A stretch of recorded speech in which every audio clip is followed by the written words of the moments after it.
You guys want to start your morning off with a good old warm bowl of oatmeal worms?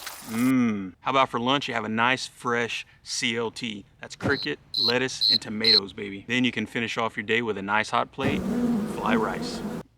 Sounds great, doesn't it? And hey, why don't y'all come on down Friday? We're gonna be throwing some crickets on the grill. Remember, it's BYOB.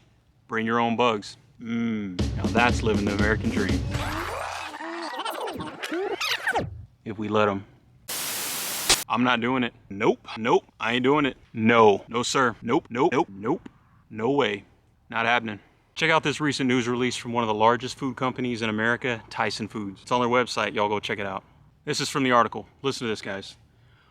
One of the world's largest food companies, Tyson, has reached out in agreement with Protix, the leading global insect ingredient company. The investment will support the growth of the emerging insect ingredient industry and expand the use of insect ingredient solutions to create more efficient, sustainable proteins and lipids for use in the global food system. Tyson Foods and Protix have entered into a joint venture for the operation and construction of an insect ingredient facility in the continental United States. Now I want y'all to listen to how careful the wording is in this next part. It says, upon completion, it will be the first at-scale facility of its kind to upcycle food manufacturing byproducts into high-quality insect proteins and lipids, which will primarily be used in the pet food, aquaculture, and livestock industries. Words matter where I come from. Listen to how they end this thing, y'all. Tyson Foods continues to develop solutions to create a food system that is more sustainable and equitable for future generations. Y'all, if that doesn't raise the hairs on the back of your neck, I don't know what will. Now, I was born at night, but not last night. Make no mistake, y'all, they absolutely intend to put insect ingredients into your food. Also find it really interesting, y'all. Did you know that Tyson closed down 2 chicken processing facilities in the United States this year? And they've recently announced that they're closing 4 more next year. So let me get this straight. You decided to close 6 food processing facilities when there's already global shortages on food production, and you saw fit to invest heavily in insect protein production? Me and my family, we're eating steak. Now some of y'all might be perfectly fine with eating bugs. Around here, we let the chickens eat the insects. All I know is there's been a global push to add bugs as a staple in our diet for a long time. And I see this as a potential first step in making that happen. So what do? Here's my advice, take it or leave it. Number 1, stop buying meat from the grocery store, y'all. Stop it, seriously. You've got local farmers and ranchers in your community that are growing some of the best quality meat you'll ever have in your life, and you're going to the grocery store to buy it, y'all. Buy your meat directly. Not only are you gonna bless that local family and help them out, provide food for their table, but you're gonna feed your family some of the best quality meat that you'll ever get. The stuff that comes from the grocery store, y'all, who knows where that stuff comes from? You know, food origin is something that we fought in legislation for a long, long time, and you still cannot tell exactly where a cut of meat comes from your local grocery store. If you have the resources or the ability, grow your own meat.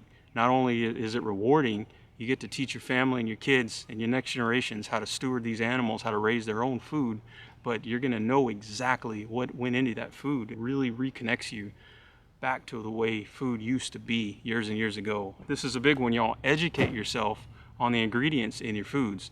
The processed foods and the just foods in general that you buy for your family from the grocery store on a regular.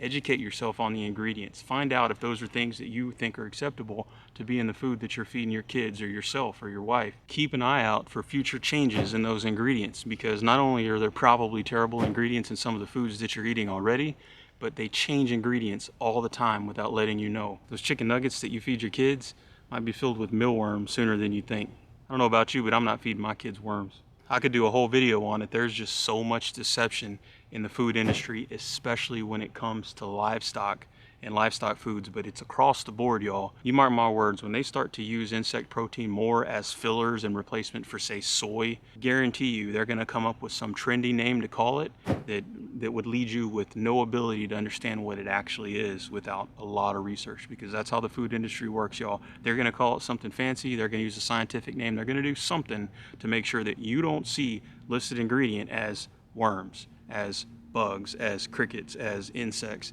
You'll never see that on a label unless it's a novelty thing. You mark my words, one day in the not too distant future, you're gonna start seeing some fancy words on them labels that means insects. Another important thing to pay attention to, y'all, is your animal food. The big push right now is for animal feed. And you think, well, it doesn't matter, animals eat bugs.